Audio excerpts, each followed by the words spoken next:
Malta m'għandix tiqpa l-unika pajjiż fl-Unjoni Ewropea fejn l-ogħla istituzzjoni tal-pajjiż jiġifieri l-Parlament ma jkollu ebda forma ta' awtonomija.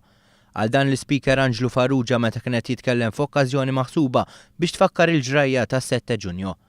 Farrugia spjega li pass importanti lejn din l-awtonomija huwa abbozz ta' liġi li tressaq fl-aħħar jiem u li jitkellem dwar it-twaqqif ta' servizz parlamentari. Farrugia qal li l-awtonomija parlamentari se tkompli tissaħħaħ iktar meta l-Parlament Malti se jkollu l-binja tiegħu. Dan minflok ma jibqa' jiltaqa' fil-Palazz tal-Gran Mastri fi Pjazza San George. Spjega kif meta l-Parlament jibda jiltaqa' f'din il-binja l-ġdida, is-seduti parlamentari fil-plenarja jibdew jixxandru minn fuq sit elettroniku tal-Parlament. Servizz li se jservi bħala pass importanti biex il-poplu jkun iktar konxju tax-xogħol li jkun qed isir mid-deputati li huwa jeleġġi. Għaddejja wkoll ħidma biex għall-ewwel darba l-Parlament Malti jkollu l-istazzjon televiżiv tiegħu. Intant Anġlu Farrugia fisser kif b'mod urġenti għandhom ikunu riveduti ċerti regoli biex tiżdied l-effiċjenza fix-xogħol parlamentari. Irrifera wkoll għal tibdil kostituzzjonali li qed irid isir.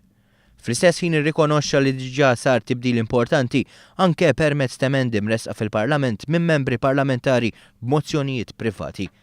Intant Farrugia temm jgħid li l-Parlament għandu dejjem jirrifletti l-aspettattivi tal-poplu Malti u l-kuxjenza ħajja u popolari ta' pajjiżna.